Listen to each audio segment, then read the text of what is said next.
What I love about sports the most, John, is the utter unpredictability. Even if you think you know what's going to happen, it's going to happen in a way that you would not have imagined. But I've been covering the league since 1989. I've never seen a defensive half like the one that Isaiah Rodgers turned in. Yes, we'll get to quarterbacks and the mysterious ankle injury and everything else and the trip to Europe. We got lots to talk about here. Jordan Mason, million storylines, but I've never seen anything like that. And as easy as it is to look at it and say 48-10 blowout, Bengals never had a chance.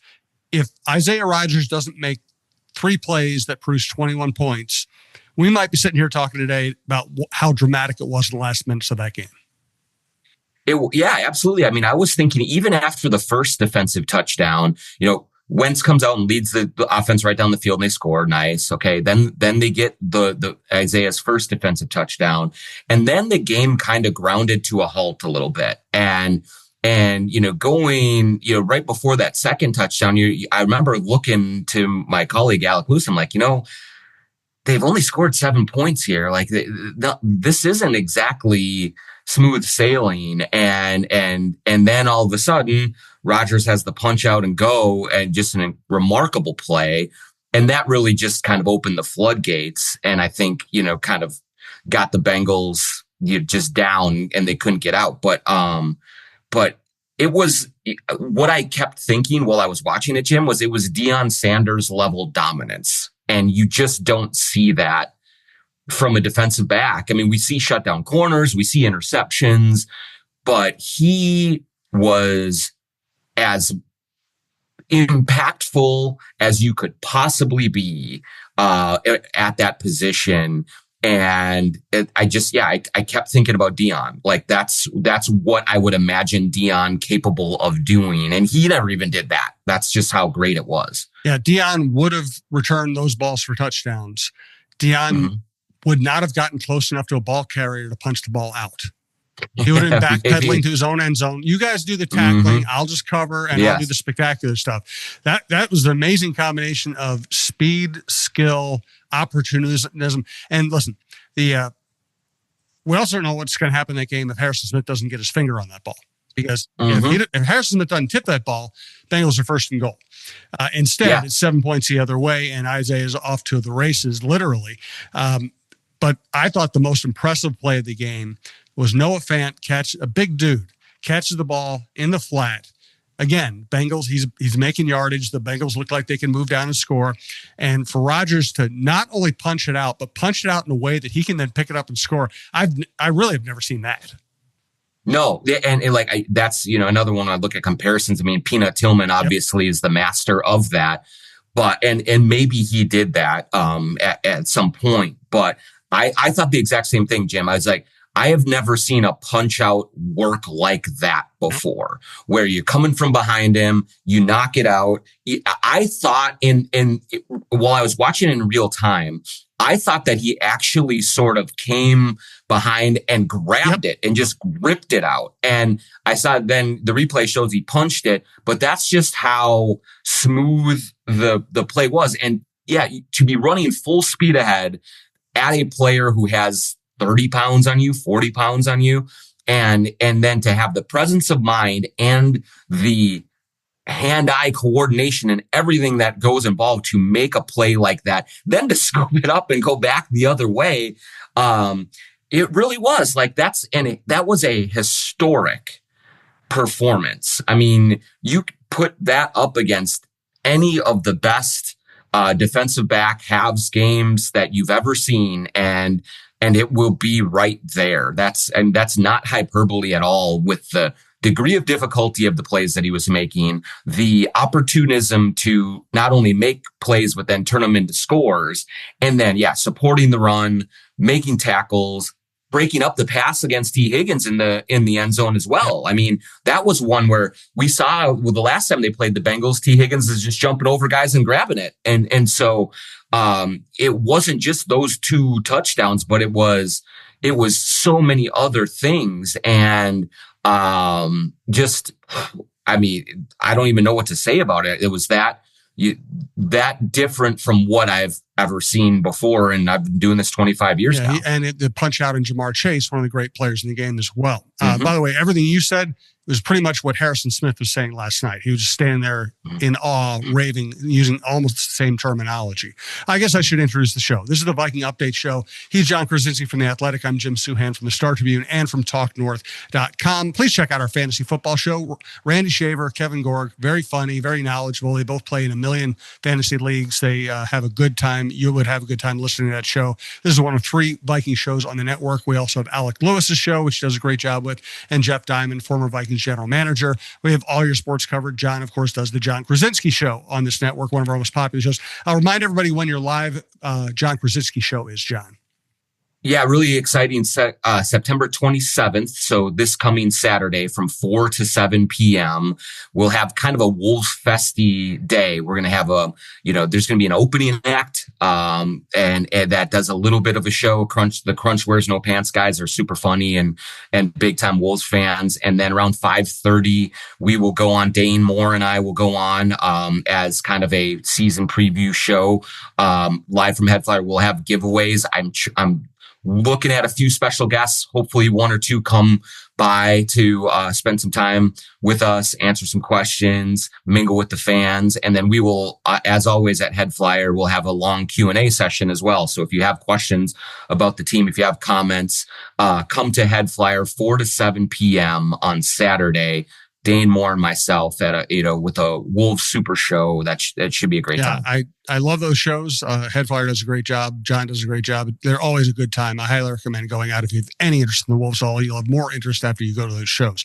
By the way, the Vikings Update Show is presented to you by Onyx Hunt, and we're coming to you from the Aquarius Home Services studio. Scott for Aquarius Home Services. Summer's packing up and chilly mornings are sneaking in. Don't face them with a cranky furnace, flickering lights, or a water heater that quits mid-shower. With $98 off any furnace, electrical, or plumbing repair, we'll fix the headaches so you can sip cider, rake leaves, or just pretend to rake leaves. Aquarius, local, trusted, and earning the right to be recommended. Schedule today at AquariusHomeservices.com. Hey, this is Randy Shaver. Along with Kevin Gorg, we host the show Fantasy Huddle on Talk North. Each week, we're going to break down the matchups for the NFL season and try to give you the best chance to win your fantasy football games each and every week. Join us for Fantasy Huddle on Talk North. Also, welcome back to the Minnesota State Lottery. We'll tell you more about our sponsors here in a little bit. All right, we'll get back to some more Rodgers and defense later, but we got to talk about quarterbacks. So fascinating to see Wentz. I followed his family into the stadium yesterday, by the way, and we're recording this on Monday morning. Fascinating to see Wentz as an older player, because the first drive, he played well. After that, it was up and down. He also, when it looked like he wanted to run away from people, he couldn't. He is not the athlete he once was, and he's doing all this, and J.J. McCarthy is standing on the sideline with no boot telling reporters that he felt good. So there's a lot going on here, man. What jumps out of that entire scenario? What jumped out at you the most? Yeah, I mean, the thing that jumped out at me the most was just that and I wrote about it at The Athletic, was, here is Carson Wentz coming in as a 32-year-old backup, has played now, has started for 6 teams in the last 6 years. No quarterback's ever done that. He has sort of suffered bruises and scars to both of his body and I think his playing reputation after starting off so well in Philadelphia. And so, in some ways you look at that and you say, well, what are you going to get from him? But I think that he's actually the perfect quarterback for Vikings lore. Like this organization does not have many of the golden boy, first round draft pick, franchise quarterback type players in its history. They have Fran Tarkenton. You had Dante before he got hurt. Cousins was never that level.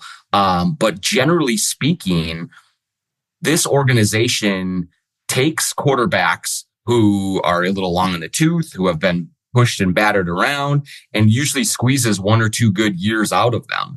And so in that respect, I think like Wentz seems very familiar.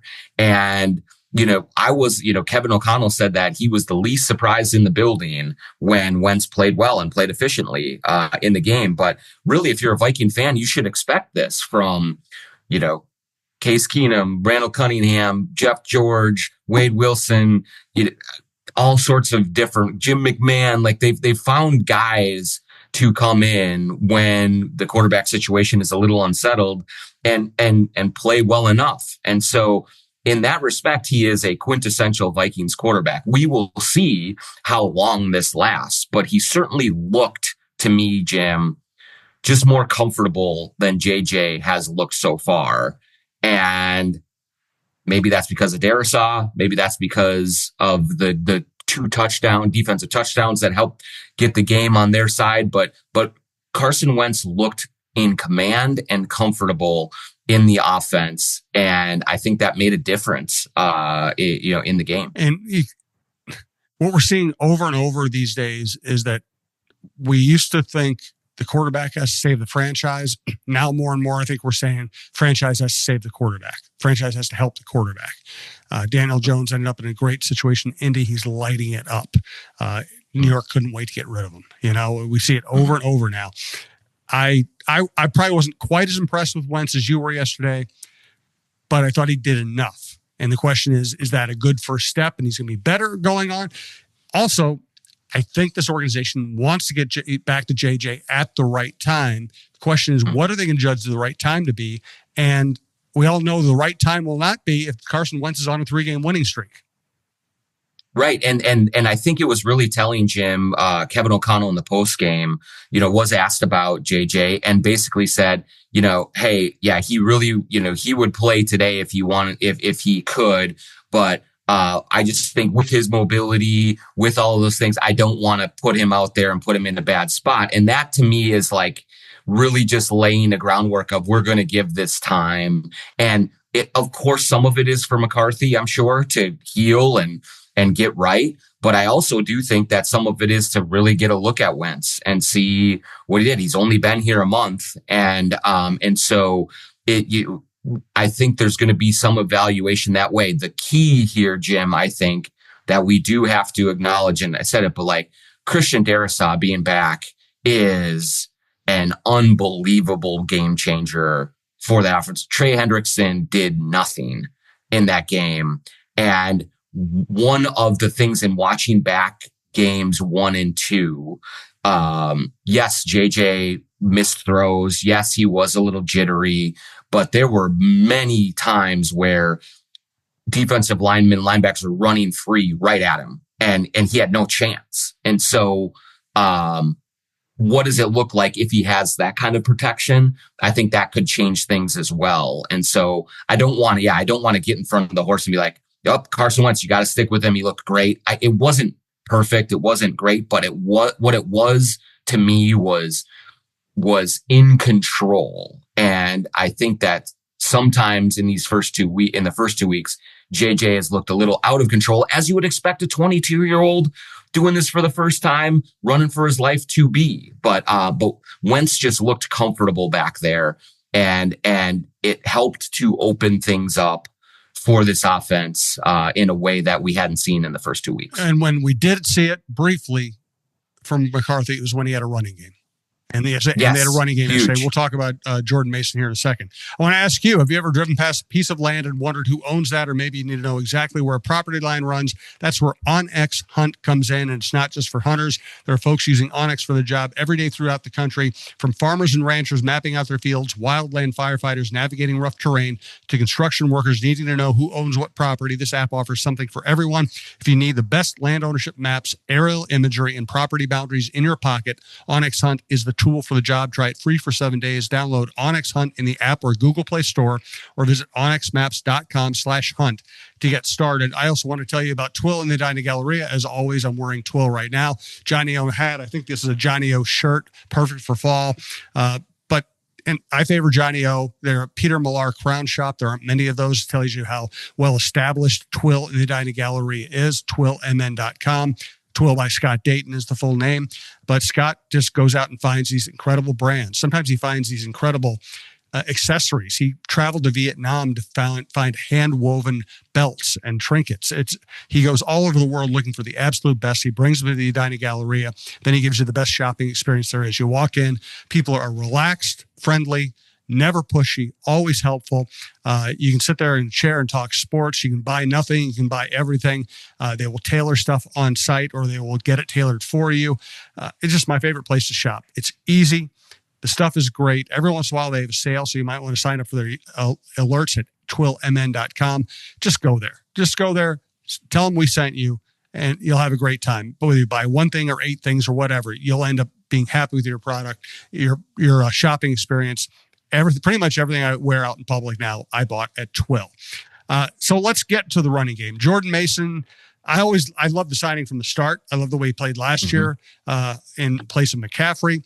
He has a high rate of broken tackles. He can move the pile. He can hit a hole fast and aggressively. He can make your offensive line look better than it really is. So I expected him to be good. I didn't expect it to become this clear this quickly that he should be the starter.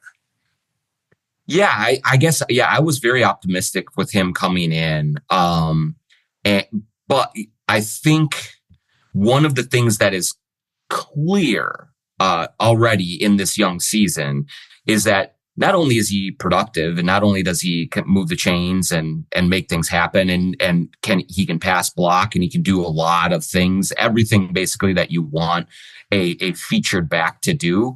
But the offense takes on a different air of aggression when he is in the huddle.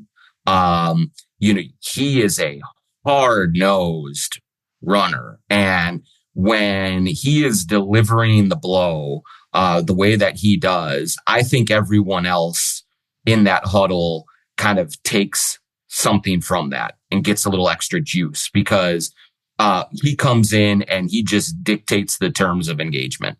And so I think that mentality and that approach is almost as important as what he is doing when the ball is in his hands, just from a yardage and touchdowns and all of that standpoint. Offensive linemen love to block for runners who get the ball, get up the field, and run someone over while they're doing it. That's just something that kind of just injected into their veins. That's what they would prefer. And so he does that, and it makes a huge difference. Again, that's one other thing. You're, like you said, Jim, that when evaluating JJ McCarthy versus Carson Wentz, like, there was not a lot of room to run. And, they were kind of trying to find the right mix between Aaron Jones and Jordan Mason. But that offense had more of an identity on Sunday against the Bengals. And a lot of it was because they just could give the ball to Jordan Mason and get 6-7 yards every time he touched it. There's so much mystery around this team right now. We're only 3 weeks in. We don't know for sure whether Darisaw really wanted to be out there yesterday. He ended up playing well, and they did pull him, when they could. I'm not sure he was 100% confident that he should be playing. I think they talked him into it by saying, hey, we'll get you out if it's not going well. If you feel anything, we'll, of course, get you out. But I think they really wanted him on the field, and I think he was a little worried. He ended up playing great, which is a great sign for this team. We don't know how Ryan Kelly's a guy with a history of concussions. We don't know how quickly or well he's going to come out of concussion protocol. He would make a big difference. And then you have Harrison Smith with his mystery ailment. He finally makes it back yesterday. I thought he played well. Again, that tip pass to Isaiah Rodgers might have been the turning point of the game. He seemed really happy and energized after the game, so I think he's feeling really good. And I don't think we'll ever be able to talk about what was wrong with him. But they finally get him back, and then you have this quarterback position, which is all mystery all the time. And then they're going to go to Dublin. I'm actually leaving tomorrow night to go to Dublin to watch them play Aaron Rodgers and the Steelers. The NFL, I'm going to repeat myself. I apologize for being the old guy who repeats himself a lot, but when I started covering the league, the NFL didn't know what it had. It didn't know that it could captivate people 12 months of the year. It didn't even try. It was a 6-month league, and they shut down the other 6 months, pretty much, at least from the public's standpoint. And now they realize, God, you got a storyline. just blow it up, baby. Get the Super Bowl rematch early in the season. Get the best teams playing on the night games early in the season. Let's see Mike Tomlin, former Vikings defensive coordinator, and Aaron Rodgers, quarterback who was wooed by both teams, playing against the Vikings in Dublin. Let's do it all. It's going to be great. It's fantastic. I mean, the storylines, the pageantry, all of that, but also just the unpredictability, Jim. I do think in this day and age, like, one thing that holds people's attention is I don't know what's happening week to week. And that is the case. I mean, Indianapolis coming out of nowhere to look like they're, just blowing people's doors off. The Vikings looking terrible in week 2, and now in week 3, just having a historic defensive performance and blowing the Bengals out. I mean, who knows what's going to happen in Dublin when everyone is, Vikings fans are still wiping the crust out of their eyes at 8:30 in the morning and they're watching the game, and how that's going to look. And so when you settle in either into your seat at the stadium or on your couch and you're watching on TV or at the bar or whatever, you legitimately have no idea. You can have thoughts of it, you can have hopes, and you can have worries and all of those things, but shoot, heck if I know, what's going on. And that is an intoxicating situation. Anything could happen, and nothing, should surprise you at this point, but it's just thrilling to watch it. I thought on the Darisaw front, Jim, that Kevin O'Connell really laid it on thick in the post game about this path that he's been on and how proud he is of him. And that I'm sure is all very genuine on Kevin O'Connell's part, but I think it's also a big public hug to a guy who seems to have been going through it. And this was a devastating injury. But there was also, there was a lot of sort of, I don't know if weirdness is the right word, but ambiguity kind of the last couple of weeks and what's going to happen. And I think that the Vikings essentially were going out on a little bit of a limb and trying to talk Darisaw into being, hey, you are ready. We are not going to, put you in harm's way, and see it go that well. And then for O'Connell to be as vocal about, the emotions that he was feeling watching Darisaw get back out there, it tells you that this was not just an open and shut case that he was going to play. And what a difference though. For a left tackle to really control a game the way that he did, that was remarkable. No doubt about it. All right, more on the offensive line, more on the defense, more on the upcoming game. We'll do our pick here in a second.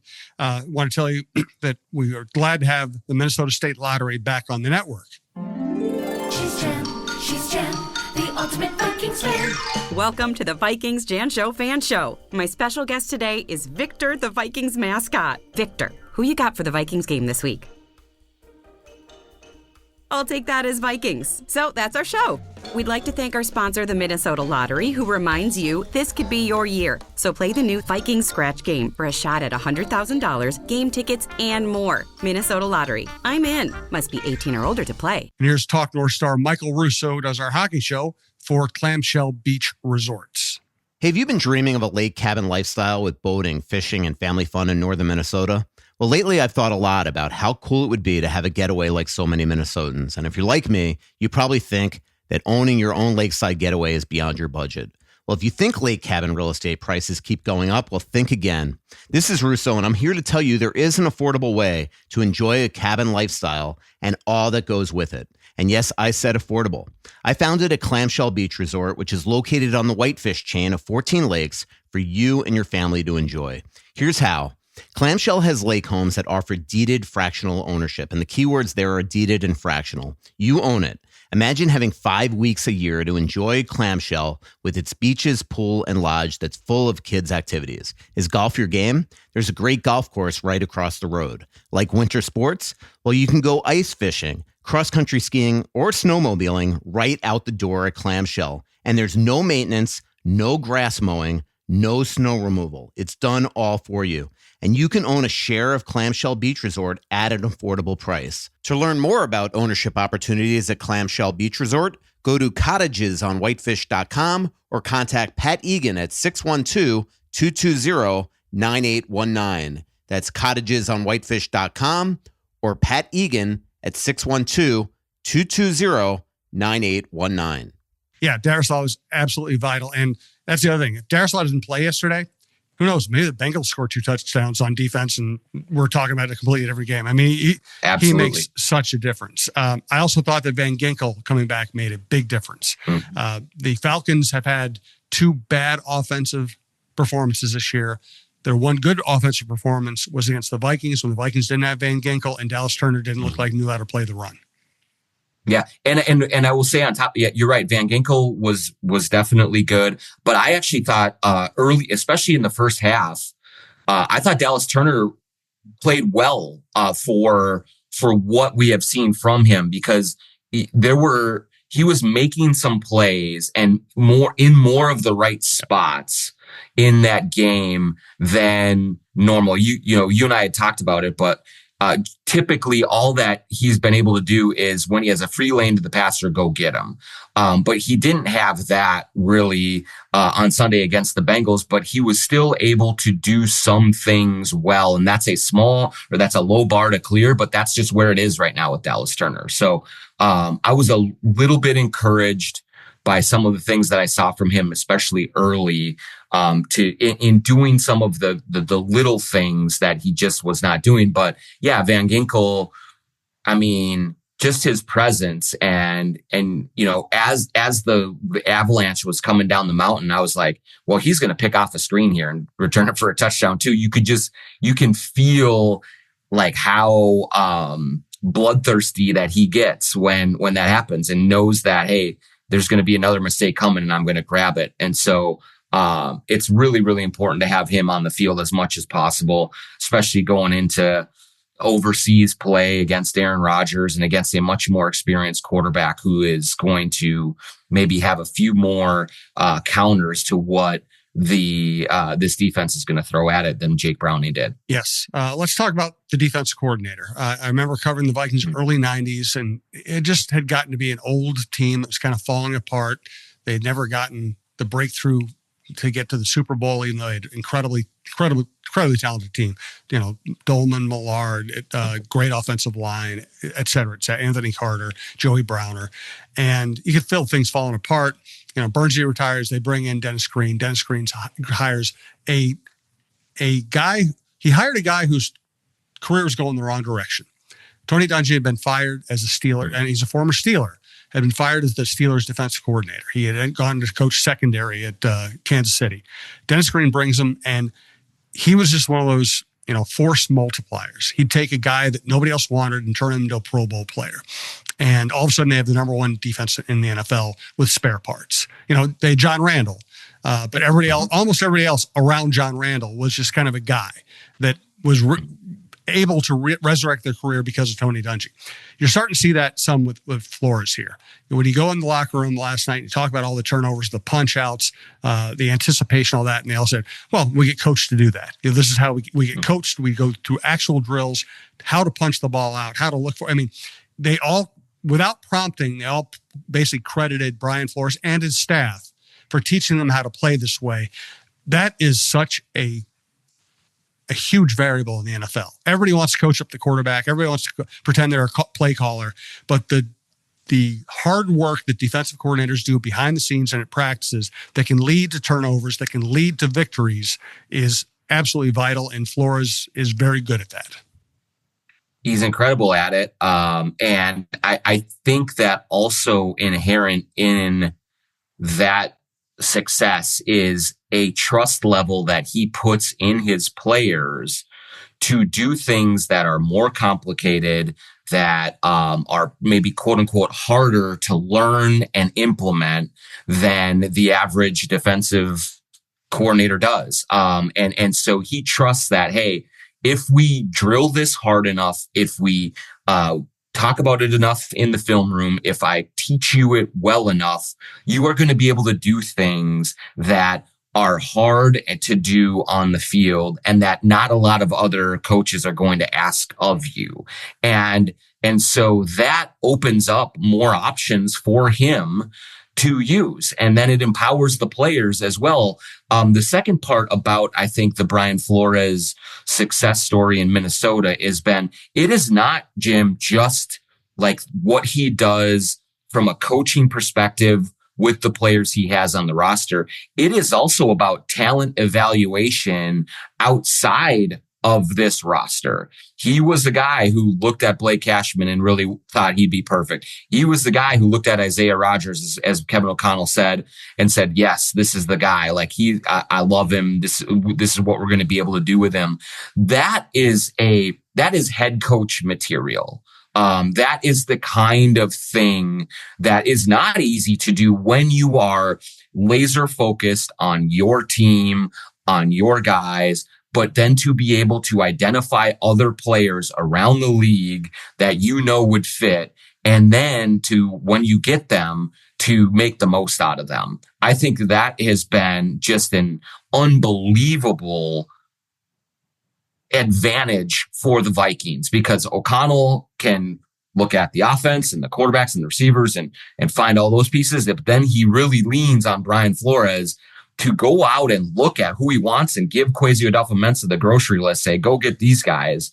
And then they do, and then they work out. Like that's unique, uncommon stuff for a defensive coordinator. Yeah, I can't add anything to that. He's exceptional at what he does. He's also very well liked and respected in that building, which counters some of the stuff that we heard about him in Miami. I think he's also learned from all the junk he went through in Miami.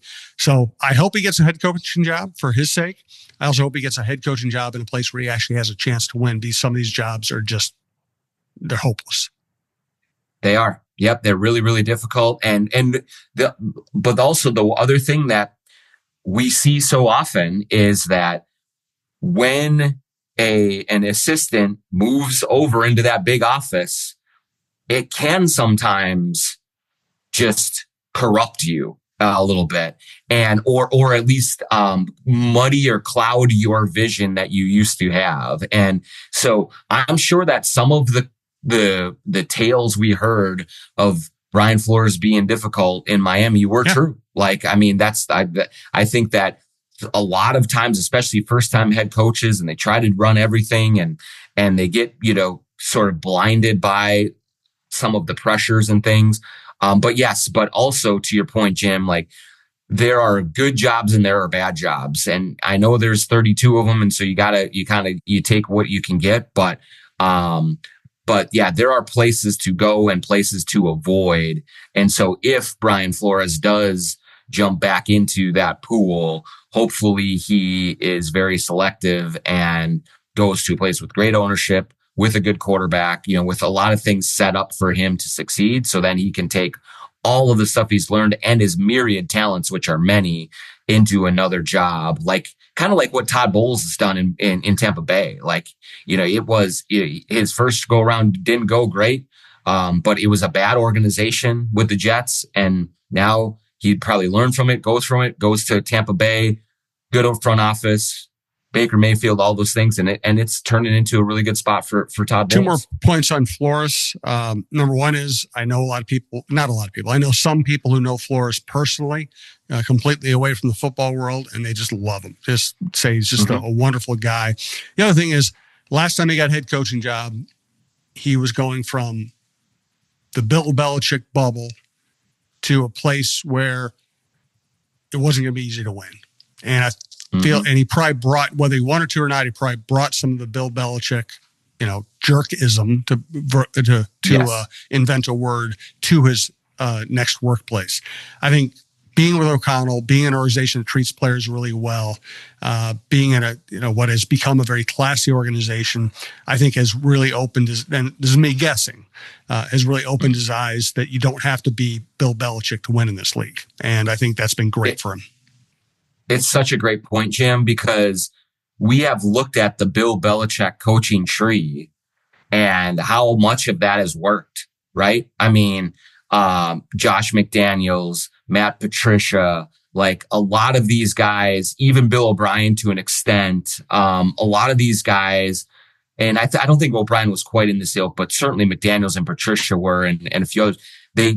They have so much success in New England, and the way so you think like this has got to be the way.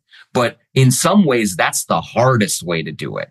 If you're just going to be an asshole like that, you better be a freaking genius. And that's what Bill Belichick is. And we're also finding out, hey, maybe Tom Brady was a little bit more. I mean, I still think if he hadn't had Tom Brady in his lap, that he'd have been a good, not great coach. It's possible. It's entirely possible. Like that's the case. But yet too many of his disciples have tried to be Bill Belichick Jr. And that just does not work. And I do think that there may have been some of that with Brian Flores in Miami at first. This is how we do things. You know, I'm the tough guy and I'm the straight and narrow and all that. And I do think getting away from that and getting out of that and getting into an organization with a head coach that is the complete opposite of that, does give him another flavor, and another viewpoint and perspective. So hopefully he can just meld the two of them together and be more balanced if this another opportunity does arise for him. But yeah, trying to be Bill Belichick has been a huge mistake that almost every one of his assistants that's gotten hired elsewhere just cannot seem to avoid. And so maybe a second go around would give him a little bit different approach for that. And I think it could really help him in that regard. Bill Belichick in North Carolina isn't working out for Bill Belichick either. Not working out at all. All right, let's do our pick. I'm heading to Dublin and London. I think it's going to work out that we can do this show next week via Zoom when I'm over there, if all the technology holds up. So looking forward to that. Give me your pick for this week. Yeah, gosh, I know. We just explained why picks are stupid, but we still can do it because everybody likes it. Yeah, I am going to say, first of all, I think the Vikings generally play well overseas.